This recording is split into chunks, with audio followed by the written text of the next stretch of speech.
And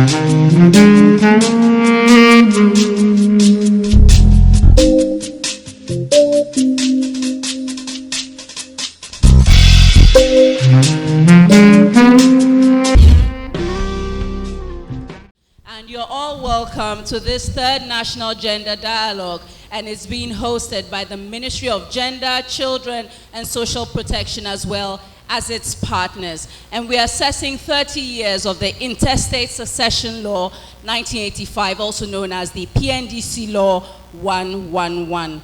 I bring you welcome and felicitations, and we acknowledge ministers of state, the gender ministry, members of parliament, representatives of ministries, departments, and agencies, members of the diplomatic corps, our diplomatic and development partners, also our traditional rulers, our chiefs, queen mothers, Nime, Name, and the media. It was a system that was discriminatory and was creating untold hardship for especially women and children. You know that in Ghana, property is status. Yeah, property is status. And so most of the men are the ones who have the property because of the way society has socialized us to be.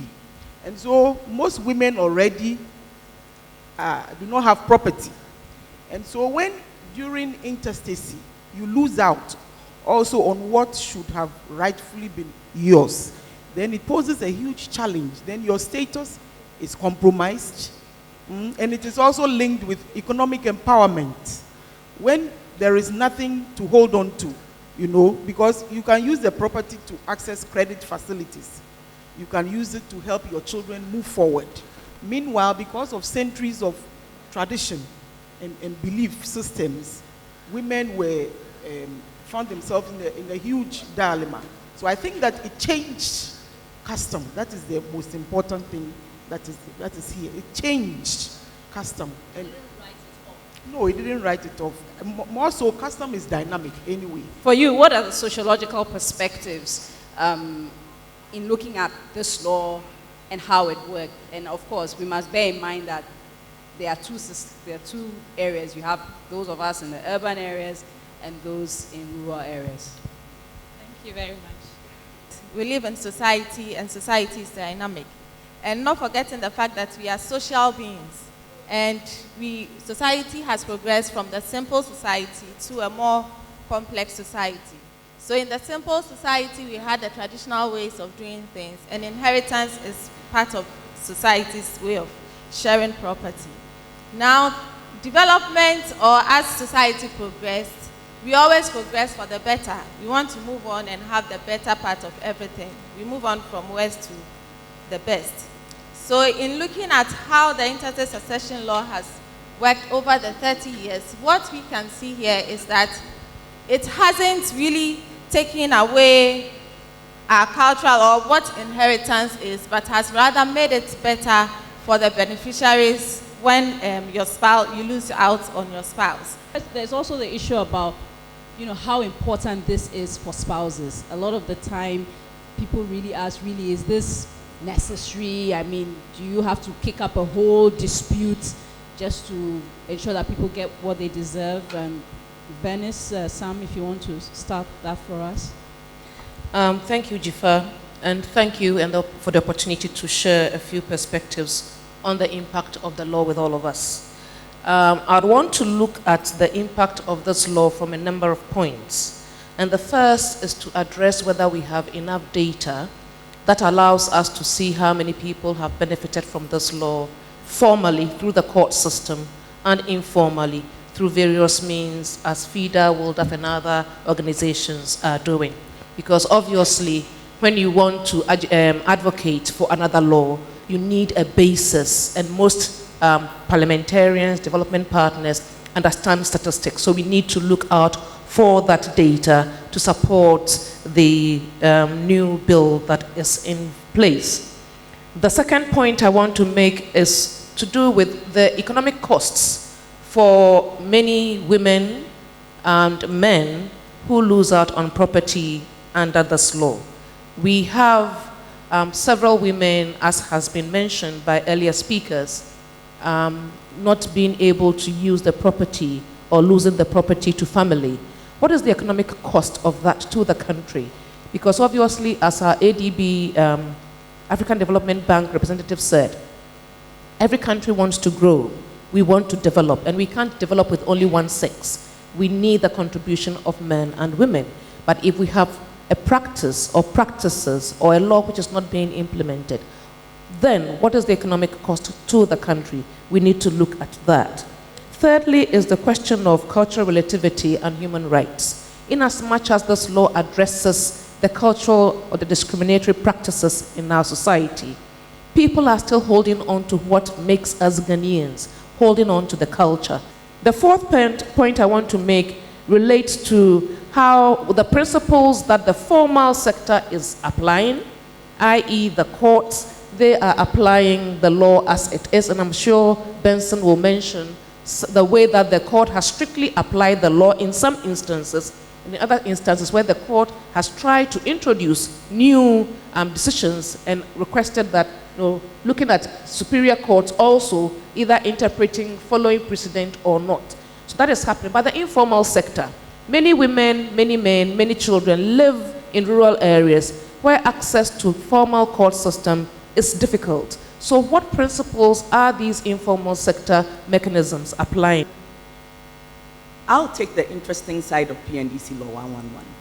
I think the very title and the number of the law was interesting. PNDC Law 111. And it made it easy to remember. And anytime you went into the communities for education, it was easy for people who didn't even know the content of the law to know there is a PNDC Law 111. The downside of that interesting part of it was that it led to some communities, especially some Christian communities and churches, thinking that it actually meant share in three. So 1 to family, 1 to children, 1 to spouse. And there are quite a number of cases that I got wind of in which some communities were doing sharing like this, as though the very number of the law meant let's share in 3. Okay, so that is one side that we needed to look at. But I am so sure that the number of the law itself was a novelty for many Ghanaians, and it stuck. Let me bring in Mr. Benson Yusupi, who is the president of the Ghana Bar. Please give us a certain perspective about how the law is implemented in the courts. We've seen some examples of people talking about how it worked for them. I'm sure there are many others who've not been so lucky.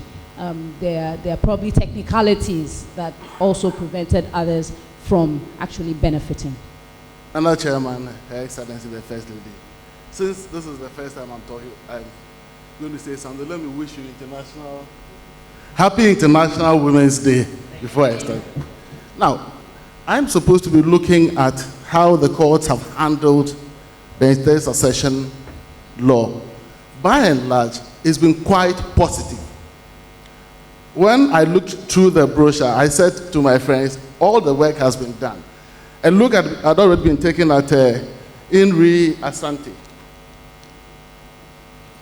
Owusu versus Asante, the one in which the Supreme Court got to the position that it's only legitimate wife and legitimate children that can inherit under the PNDC Law 111. Okay, let me just interrupt you there. Why is that fundamental, knowing fully well that we have a society where some people marry multiple women under customary law or may have their misses under ordinance, but would still engage or do a traditional marriage with another woman?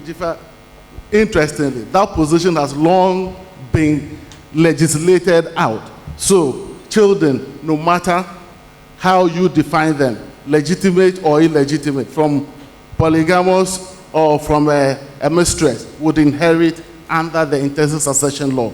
So, we have moved a little bit away from that. The other issue that I was going to look at, but it's also clearly dealt with in the brochure, is the position that you have to register your marriage before you benefit. It was a wrong position. The courts corrected it upstairs. That all that was needed was evidence of marriage. Okay. All right. Thank you. Thank you very much. Please, a round of applause for our panel. Thank you. Thank you, Jifa.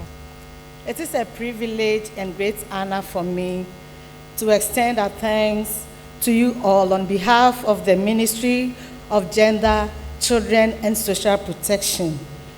I also take this opportunity on behalf of the ministry to thank Nana Chair for responding to our call to not only celebrate this special day with us, but to steer affairs to this very moment. Your Excellency, Dr. Nana Kunedu Ajiman Rawlings, we are exceptionally grateful to you for your time and effort to be here today.